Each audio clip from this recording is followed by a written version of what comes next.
Chapter 7. Do not mortals have hard service on earth? Are not their days like those of hired laborers? Like a slave longing for the evening shadows, or a hired laborer waiting to be paid?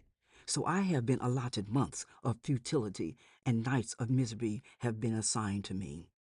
When I lie down, I think, how long before I get up? The night drags on, and I toss and turn until dawn. My body is clothed with worms and scabs. My skin is broken and festering. My days are swifter than a weaver's shuttle, and they come to an end without hope. Remember, O God, that my life is but a breath. My eyes will never see happiness again. The eye that now sees me will see me no longer. You will look for me, but I will be no more. As a cloud vanishes and is gone, so one who goes down to the grave does not return. He will never come to his house again. His place will know him no more. Therefore I will not keep silent. I will speak out in the anguish of my spirit. I will complain in the bitterness of my soul. Am I the sea or the monster of the deep that you put me under guard? When I think my bed will comfort me and my couch will ease my complaint, even then you frighten me with dreams and terrify me with visions, so that I prefer strangling and death rather than this body of mine. I despise my life. I would not live forever. Let me alone. My days have no meaning. What is mankind that you make so much of them, that you give them so much attention, that you examine them every morning and test them every moment?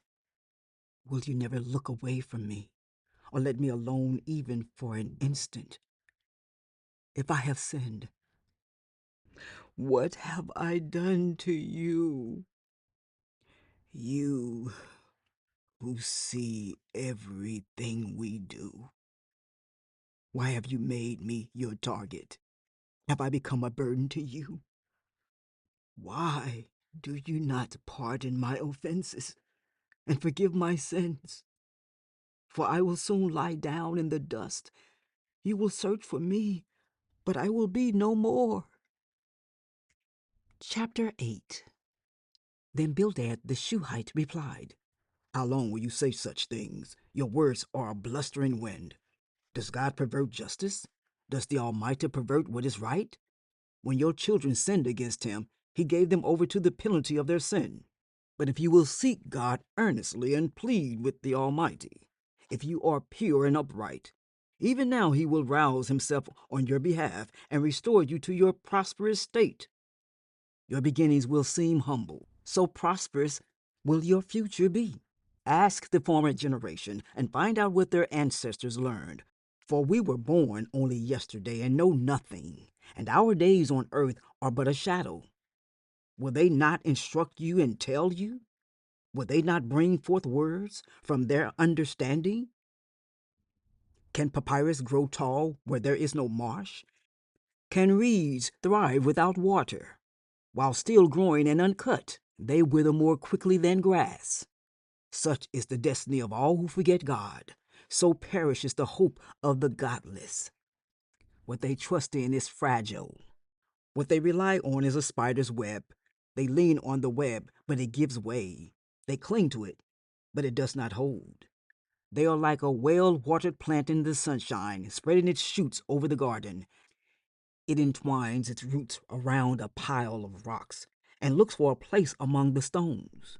But when it's torn from its spot, that place disowns it and says, I never saw you. Surely its life withers away, and from the soil other plants grow. Surely God does not reject one who is blameless or strengthen the hands of evildoers. He will yet fill your mouth with laughter and your lips with shouts of joy. Your enemies will be clothed in shame, and the tents of the wicked will be no more. Chapter 9. Then Job replied, Indeed, I know that this is true, but how can mere mortals prove their innocence before God? Though they wished to dispute with him, They could not answer him 1 time out of 1,000. His wisdom is profound, his power is vast. Who has resisted him and come out unscathed? He moves mountains without their knowing it and overturns them in his anger. He shakes the earth from its place and makes its pillars tremble. He speaks to the sun, and it does not shine. He seals off the light of the stars. He alone stretches out the heavens and treads on the waves of the sea. He is the maker of the Bear and Orion, the Pleiades and the constellations of the south. He performs wonders that cannot be fathomed, miracles that cannot be counted.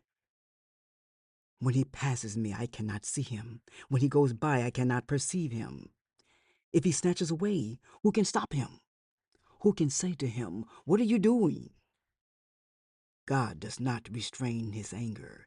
Even the cohorts of Rahab cowered at his feet. How then can I dispute with him? How can I find words to argue with him? Though I were innocent, I could not answer him. I could only plead with my judge for mercy. Even if I summoned him and he responded, I do not believe he would give me a hearing. He would crush me with a storm and multiply my wounds for no reason. He would not let me catch my breath, but would overwhelm me with misery. If it is a matter of strength, he is mighty. And if it's a matter of justice, who can challenge him?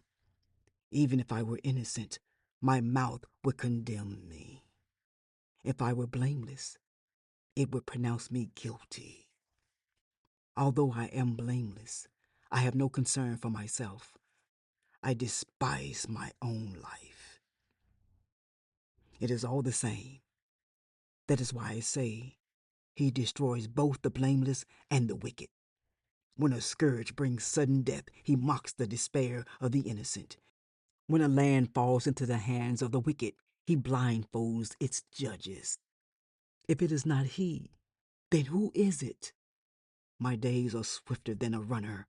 They fly away without a glimpse of joy.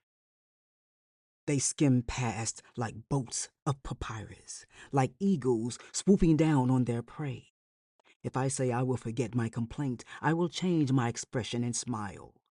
I still dread all my sufferings, for I know you will not hold me innocent. Since I am already found guilty, why should I struggle in vain? Even if I washed myself with soap and my hands with cleansing powder, you would plunge me into a slime pit so that even my clothes would detest me. He is not a mere mortal like me, that I might answer him, that we might confront each other in court. If only there was someone to mediate between us, someone to bring us together, someone to remove God's rod from me, so that his terror would frighten me no more. Then I would speak up without fear of him. But as it now stands with me, I cannot.